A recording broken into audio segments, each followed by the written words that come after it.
Оваа емисија на Агенда 35 го отвораме поглавието 10. Медиуми и информатичко општество. Слободата на говор и почитувањето на професионалните стандарди во новинарството не се важни само за новинарите во нивната секојдневна работа, туку се важни за целото општество, затоа што добро информирани граѓани значат и посилна демократија. Каква е состојбата со медиумите во Македонија и како е земјава рангирана во извештаите на релевантните организации? Останете со нас. Во Агенда 35 ке гледате. Општата клима за слободата на изразување е подобрена, но финансиската одржливост на медиумите останува огромен проблем. Какви предизвици нотираат еснавските организации и какви одговори нуди владата? Интервју со представникот на Репортери без граници за Турција Ерол Ондероглу. Останете со нас. Новинарите во Македонија имаат делумна слобода на изразување, или со речникот на Европската комисија, тоа значи дека земјата е умерено подготвена во областа на слободата на медиумите. Но споредено со годините претходно, во последниот извештај на комисијата се забележува добар напредок во оваа област. За слободата на медиумите, која што Европската комисија ја оценува во 10-тото поглавје информатичко општество и медиуми, во последниот извештај за напредокот од годинава се наведува дека климата за слободата на медиумите и слободата на изразување е подобрена. Од суштинско значење е јавните функционери и политичките елити да покажат повисоко ниво на толеранција кон критиките, со што ќе се поддржи слободата на изразување. Потребно е земјата да прави постојани напори за подобрување на независноста и професионалните стандарди на јавниот радиодифузен сервис, како и неговата финансиска одржливост, пишува во извештајот на комисијата. Меѓу другото, Брисел ги истакна напорите на владата за поддршка на медиумите преку законски измени и преку обезбедување на финансиска поддршка за печатените медиуми. Како аргумент повеќе, се наведува дека и новинарските организации ги признале отворениот диалог и зголемената транспарентност на институциите. Сепак, комисијата потенцира дека остануваат неколку предизвици како што се финансиската одржливост на приватните медиуми и условите за работа. Како основни цели за властите за оваа година ги постави следните задачи: поддршка на медиумскиот плурализам со унапредување на професионализам, објективно известување и истражувачко новинарство и да се изгради отпорност за ефикасна борба против дезинформации. Реформата на јавниот радиодифузен сервис, обезбедувајќи неговата финансиска одржливост и независност и брзо и ефективно следење на сите случаи на физичко и вербално насилство врз новинарите од страна на полицијата и судските органи. Дека има одреден напредок во слободата на медиумите во земјава забележа и меѓународната организација Репортери без граници, која што во последниот извештај од вкупно 180 земји ја рангираше Македонија на 95-тото место. Споредено со 2018 година, ова е подобрување на рангирањето за 14 места и со тоа всушност земјата е најдобро рангирана во последните 7 години. Оваа организација за заштита на новинарите предупредува дека културата на неказнивост продолжува да владее во земјата, иако не се регистрирани напади врз новинарите во текот на минатата година и безбедноста бележи значителен напредок. Но потенцира дека само 2 од 59 регистрирани напади врз новинари во последните години биле предмет на истрага и добиле завршница. Во делот на законските регулативи, Репортери без граници забележува дека се потребни измени во делот за клевета и пристапот до државни информации.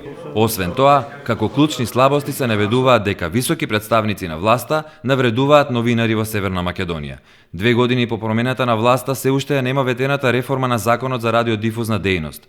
Јавниот сервис и натаму известува еднострано. Реформи им се неопходни и на регулативата за клевета и за слободата на информирање. Ако се спореди со околните земји од регионот и покрај напредокот, сепак речиси сите соседи се подобро рангирани од нас.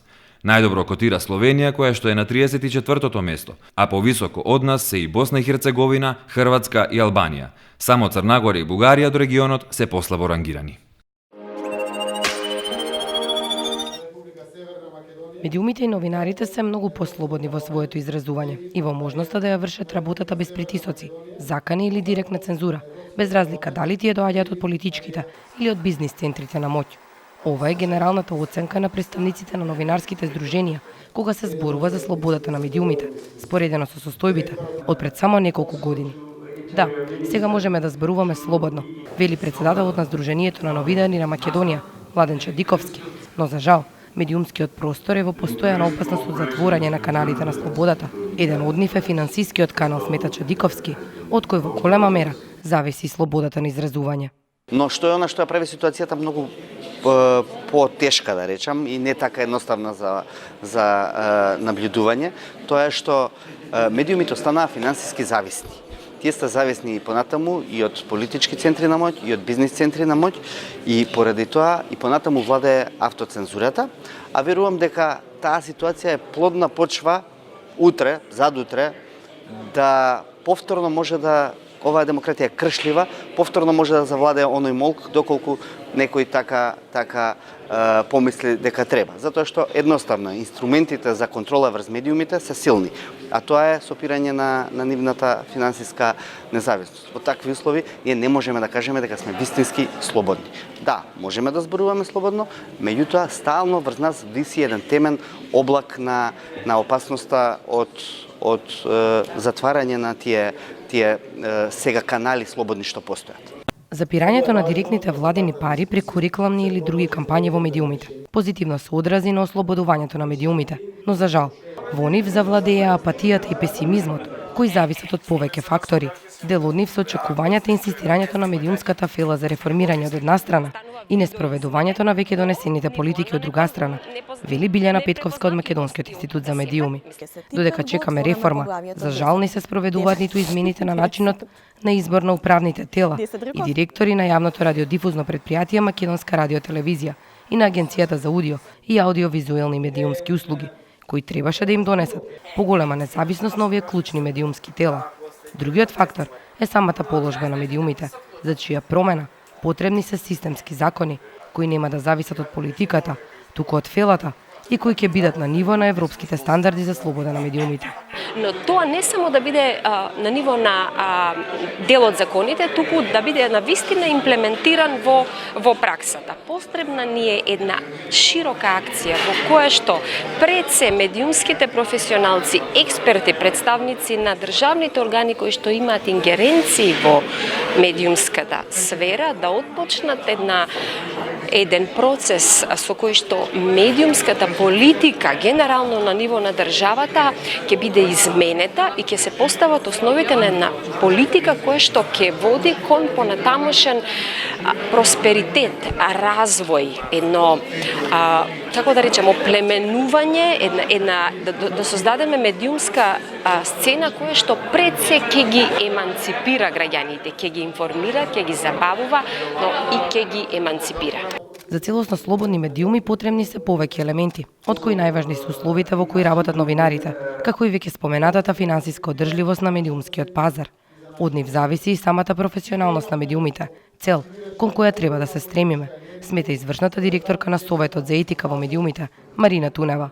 Саморегулацијата беше само еден инструмент кој требаше да придонесе за подобрување на состојбата во медиумите, за достигнување на главниот предизвик, целосно независни и професионални медиуми, потребна е сеопшта акција и на медиумските, но и на политичките чинители во земјава. Јас повеќе би нагласила, а и го поврзувам тоа со делот на системските реформи во овој процес, е дека треба да постои една координираност како меѓу граѓанскиот сектор, така и меѓу институциите на системот кои што имаат надлежности да одговорат на одредени проблематични појави, односно оние кои што представуваат и кривично дело, како што е говорот на омраза и дискриминацијата, офатени и во кривичниот законник и во Законот за заштита и спречување од дискриминација.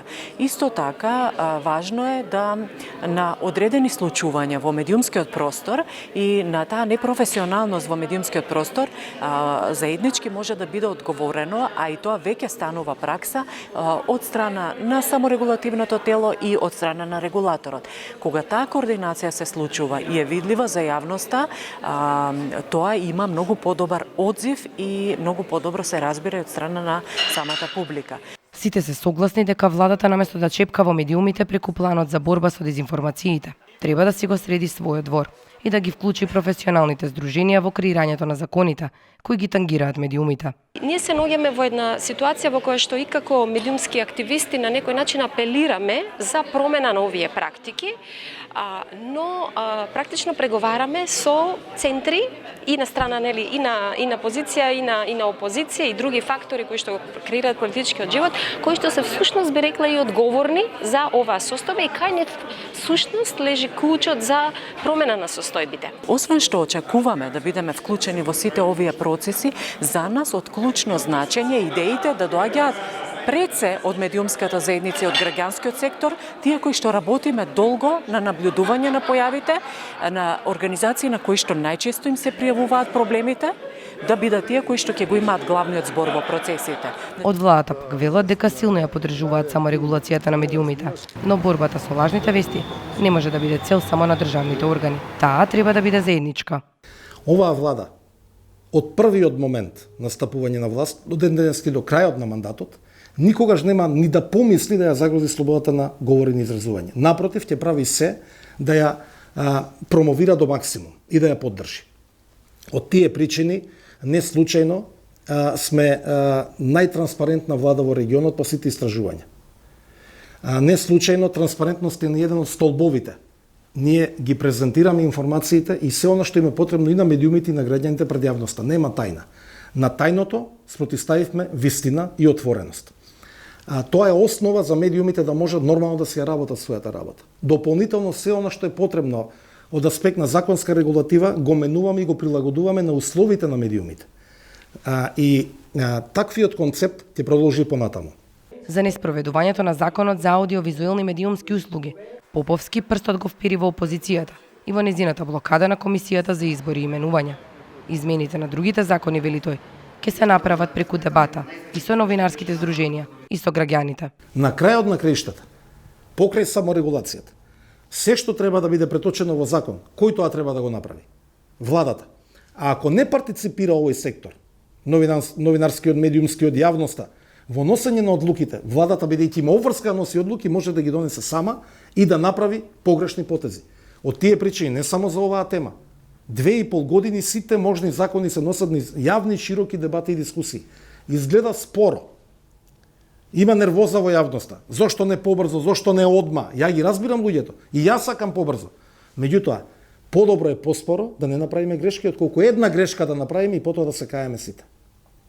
Особено, да се вратиме на нашата тема, кога станува збор за слободата на интернет просторот, интернет сферата, социјалните мрежи, социјалните медиуми. Па тамо, еден погрешен чекор може катастрофа да предизвика. Бидејќи тамо е најголемиот фронт на слободно изразување. Поповски најави дека набрзо ќе биде објавена и стратегијата за медиумска писменост, која треба да му помогне на новинарството да се врати на патот на професионалноста, а на граѓаните да ја препознаат, но и да ја ценат вистинската информација. Само на тој начин, додава тој, ќе се одлепиме од дното според медиумската писменост, на која покрај Македонија, од земјите од Европа, се наоѓа уште Турција. So, Mr. Ondaroglu, welcome and thank you for being a part of our program. You're a journalist from Turkey and your biography is really impressive. So, what is like to be a journalist in your country? I think that Turkey is not anymore the ground, the country where you might be welcomed by public authorities, by the government, and also by a part of the society, since Turkish society became more and more polarized politically. Being an independent journalist means that you have trouble. You have court cases, lawsuit launched against yourself. Means that you have less and less chance to be employed by mainstream media, which is at 90% controlled by the government. They're only controlled or they're even in their ownership? So they're owned by the There is no direct ownership. The President Erdogan has adopted a policy a decade ago to seize the media groups of businessmen who used to have some debt, and he allocated these media groups to the family close of his political circle. So it was a way to take control at ideological, political level, but also to build a financial ground which respect his strategic decision. So it's not only the pressure that you're feeling by the, I don't know, maybe phone calls or direct threats or something, but there are also cases against journalists and journalists who are in prison. So you were one of them, actually. So can you tell us more about that, your personal experience? I represent Reporter Without Borders in Turkey for, let's say, 25 years. And at the beginning of my career, I used to monitor many cases of journalists exposed to military crackdown, because at that time, General Staff, so the head of militaries, was used to have huge influence on the ruling parties, on the government at that time. So I know this kind of military kind of pressures, but since 2000, when Turkey became a candidate for European Union and a negotiating country for European Union in 2005, of course, we were involved in monitoring the reform process on one hand, and try to cover violations against the media. I adopted an independent stand in the respect of international commitment and stand. I visited many prisons, visited many journalists in prison. I monitored hundreds of cases, maybe some thousands. I was involved in negotiation also when it's come to collaboration with Justice Ministry or with NGOs. I was involved in discussion with the EU delegation when they had a mission in Ankara or Istanbul. I tried to explain, to advocate for journalists in Turkey. But I became myself as a target with the time, when Turkish government has put an end to peace negotiation with Kurdish political groups. That was the day that Turkish judiciary had been closely controlled by the government. And the year after, a coup attempt happened in Turkey, and then, of course, thousands of prosecutors and judges were dismissed. Many of them were jailed.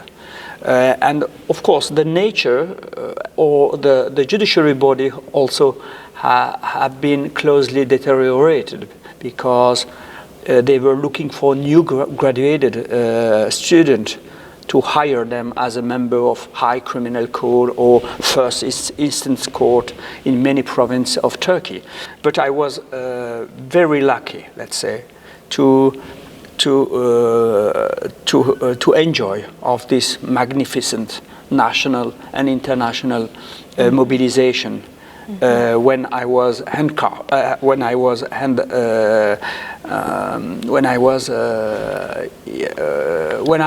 jailed, arrested, from the courthouse. I think the decision was already made by the prosecutor and the judges when I appear by myself to the court. The day after of my jailing, when I was given the newspapers, I saw the copy. I saw the stories, the reactions coming from international NGO circle, political circles, Ban Ki-moon statement. So you had support. We can say that you were not left but alone I in all the this time hope that my battle. case will be contributing to understand The situation. the situation, Yes. that local journalists or foreign correspondents in Turkey were facing for years. So it was also a way for me to explain better how much the judiciary misuse the standards. You explain very well the situation in your country, but when we are talking about media freedom and about the situation with the media in general, we can say that it's a global phenomenon that we are facing now, with all this fake news as a concept, with all this propaganda spreading and the social media, which helped these processes to be there. So how do you assess the global trend of people are losing trust in media as well? I think we are living in countries where the media landscape, media regulation, media standards are not completely established, and where the media daily life is extremely vulnerable. Not necessarily because of this global trend or digital transformation, etc. We are not even there. So when you add these contemporary global challenges, including digital transformation that meet the profession, it's much more complicated to fight for the safeguard of. We are missing a point. We tend to think that safety of journalists is just limited to safety of an individual, but into this global trend, the safety of journalists is also has a direct repercussion to the safety of the community. If journalists don't have standards, are not enjoying standards in terms of safety or in terms of regulation, etc., you have immediately social repercussion on the people. So where is the exit actually? What kind of remedies think should be? I think that regardless political sensitivity of journalists, any part of the world, I think that the profession needs to come back to its origin. We should recreate a social profession. Creating an impact is the real impact that we might produce is among people, regardless their political view. When I cover journalist murder cases or crime committed against journalists, I don't make any distinction about what kind of journalist he was, or what political background but I'm lucky, finally, to be among of very various audience, very various part of the society, and this is creating your legitimacy, your credibility. Your credibility. Yes. So I think journalists should not be familiar to just one part of the public, and should have a credibility to approach all kind of population. And once again, I think that if today's journalism is not responding to the need of contemporary world, the first reason is that this profession is not anymore social. So we have a lot of work to do, a lot of I big agree. job. Definitely. Thank you very much for your time. Pleasure. Во Агенда 35 следува вести од Европа, паметни проекти, Европа прави текстил од вино. Го објаснуваме производството на биобазиран текстил од биомаса од винската индустрија. Цените на весниците и периодичните изданија во Европската Унија бележат раст од 34% во периодот 2010-2018 година, покажуваат последно објавените податоци на Статистичката агенција на Европската Унија. За истиот период севкупно цените во Европската Унија пораснале за 12%.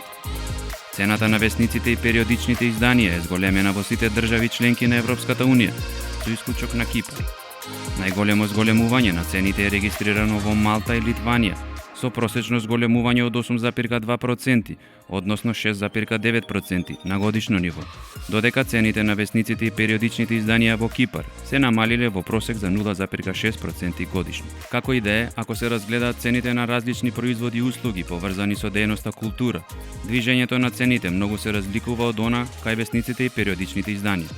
Па така цената на опремата за процесирање на информации е намалена за 41%, а додека цената на опремата за примање, снимање и репродукција на звук или слика е намалена за 38%. 178.000 хектари шума и земјиште изгореле минатата година во Европа, Блискиот Исток и Северна Африка, покажува годишниот извештај на Европската комисија за шумски пожари во 2018 година. Иако тоа е помалку од шестина од површината која изгорела во 2017 година и помалку од долгорочниот просек, со големи пожари погодени биле рекорден број на држави.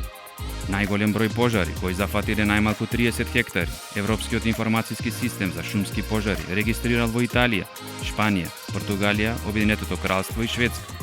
Во Шведска во 2018 година е забележана досега најлоша сезона на пожари и по вкупно изгорена површина од скоро 22.000 хектари е веднаш после Португалија, што е особено необично за една северна земја. Според извештајот на Европската комисија поради шумските пожари во 2018 година, механизмот на Европската унија за цивилна заштита во Европа е активиран 5 пати и тоа во Шведска, Грција, Латвија и Португалија.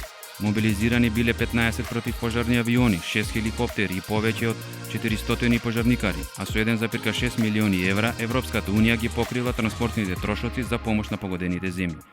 Покрај тоа, на барање на државите членки на ЕУ во рамки на програмата Коперникус изработени се 139 сателитски карти за шумските пожари. 1,8 милиони лица во Европската унија се вработени во секторот поштенски услуги во 2018 година, покажуваат податоците на Евростат. Ова е еднакво на скоро 1% од вкупно вработените лица во ЕУ. Секторот поштенски услуги вклучува поштенски и курирски активности, како што се преземање, транспорт и достава на писма и пакети. Во 2018 година на ниво на ЕУ, по просек 42 лица на 10.000 жители работеле во секторот поштенски услуги. Ова е намалување за 12,5% споредено со 2008 година, кога имало 48 лица на 10.000 жители. Споредено со големината на населението, Велика Британија со 61 лице вработено во поштенски услуги на 10.000 жители, Чешка со 60 и Словенија со 58, имаат највисока стапка на лица вработени во секторот поштенски услуги, а додека најниска стапка на вработување е регистрирано во Португалија, и тоа 16 лица, и Грција и Кипар, и двете со по 17 лица вработени во секторот поштенски услуги на 10.000 жители.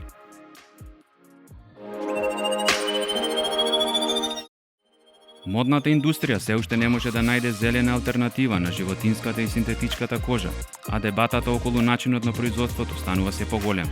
Во последниве години, зголемувањето на свеста за влијанието на производството на кожа на животната средина предизвика голем број брендови да ја преиспитаат употребата на овој материјал во нивните модни линии, а се истражуваат и нови иновативни решенија за производство на кожа.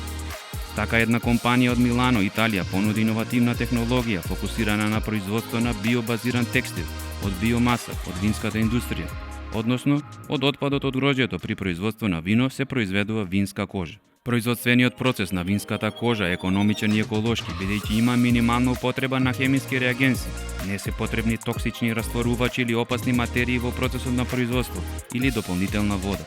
За време на производниот процес не се повредени животни и не се користат животински производи.